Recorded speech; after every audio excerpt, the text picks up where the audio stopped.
Et bienvenue sur ma chaîne Amandine Booking. J'espère que tu vas bien. On se retrouve aujourd'hui pour une nouvelle vidéo. Alors oui, ça fait longtemps, je sais. Pour tout expliquer, j'ai commencé une formation de Community Manager en septembre. Du coup, j'ai un tout petit peu moins de temps pour lire et pour faire des vidéos, mais je reviens toujours avec grand plaisir. Aujourd'hui, j'ai envie de faire une vidéo focus sur la maison d'édition Le Héron d'Argent. La maison d'édition du Héron d'Argent est une maison d'édition indépendante qui a été fondée en 2014 par Diana et Vanessa Calico. Toutes les deux, elles voulaient défendre une littérature exigeante et des artistes qui étaient proches de leur art pour tout ce qui est au niveau des beaux livres et des dessins. Pour moi, cette maison d'édition, c'est vraiment une maison d'édition qui mise sur l'objet livre, sur la beauté du livre, tant par le texte que par les dessins. Je vais te montrer un petit peu. On a dans la catégorie beau livre, donc ce genre de livre avec des illustrations sublimissimes. Le Héron d'Argent travaille sur principalement trois catégories de livres. Donc les beaux livres, comme je viens de t'en montrer un en exemple. Il y a la catégorie jeunesse et la catégorie roman. Donc moi, je vais surtout te présenter les catégories beaux livres parce que j'en ai plusieurs et j'ai 2 romans à te présenter. Je commence donc par le premier de ma collection qui fait partie de la collection Beaux Livres. Il s'agit de Contes merveilleux écrits par Vanessa Calico et illustrés par l'artiste japonaise Shitake. Donc ce sont vraiment les contes de fées de notre enfance tels qu'on les a toujours connus. Hein. Le petit chaperon rouge, Alice au pays des merveilles, enfin voilà, tous ceux qui ont bercé notre enfance, qui sont illustrés du coup par l'artiste japonaise Shitake, qui nous propose une illustration très onirique, très japonaise. C'est vraiment sublime, tu vas voir, je vais te montrer l'intérieur, c'est magnifique. Le deuxième livre de ma collection, c'est l'encyclopédie des animaux fantastiques, toujours écrit par Vanessa Calico et illustré par Ash Collard. C'est du coup un bestiaire d'animaux fantastiques. Vanessa Calico et Ash Collard nous proposent un petit peu comme sur un safari d'aller à la découverte de ces animaux fantastiques.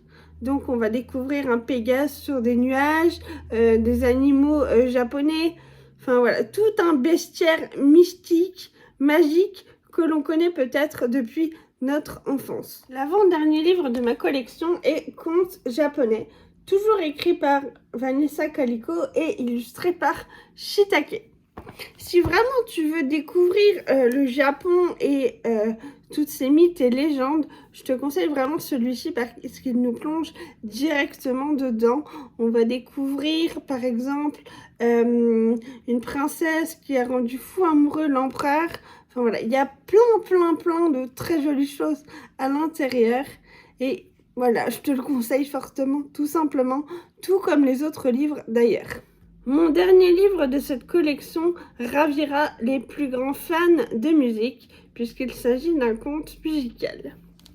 Il s'agit de la Symphonie des songes, toujours écrit par Vanessa Calico et illustré par Sichin.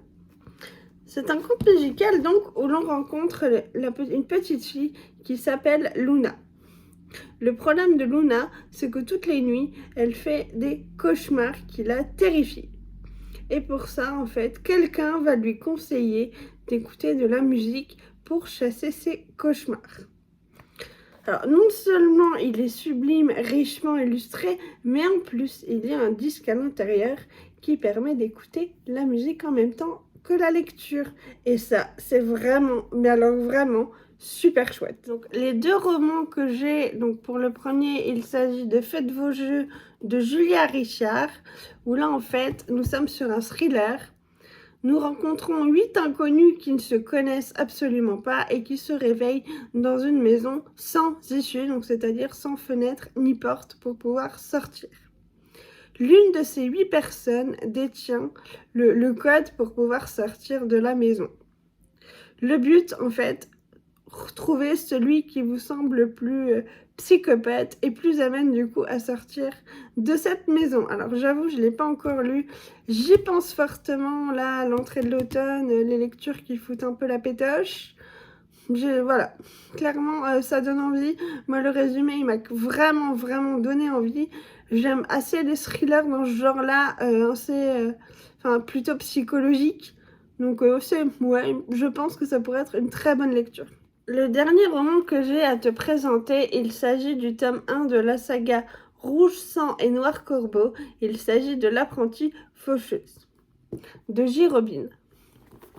Donc nous rencontrons Amélia, nous sommes en 1850. Amélia est une domestique. Un soir, Amélia va se faire subitement assassiner et va devenir l'une des 7 faucheuses et travailler pour l'homme qui l'a assassinée. Alors je n'en sais pas plus, j'ai aussi très envie de lire ce livre pour l'automne. Voilà, rien que la couverture, l'illustration, elle donne vraiment envie. Je suis vraiment curieuse pour le coup. Mais voilà, ça te donne vraiment envie. Je pense que je vais vraiment passer un bon moment là-dessus, comme j'ai pu découvrir les autres livres du Héron d'Argent, où j'ai passé de très bons moments de lecture avec. Voilà, ma vidéo focus sur la maison d'édition Le Héron d'Argent touche à sa fin. J'espère qu'elle t'aura plu. N'hésite pas à venir échanger avec moi en commentaire pour me dire si toi aussi tu connais cette maison d'édition, si toi aussi tu as des livres en commun avec moi ou si ça t'a fait découvrir cette maison d'édition. N'hésite pas non plus à me dire si ce format de vidéo t'intéresse et si tu auras envie d'en retrouver d'autres. N'hésite pas à partager ma vidéo sur tes réseaux, à me suivre sur TikTok et Instagram, toujours au même endroit, Amandine Bookin. Je te fais de gros bisous, prends soin de toi, à très bientôt pour une prochaine vidéo. Bye bye!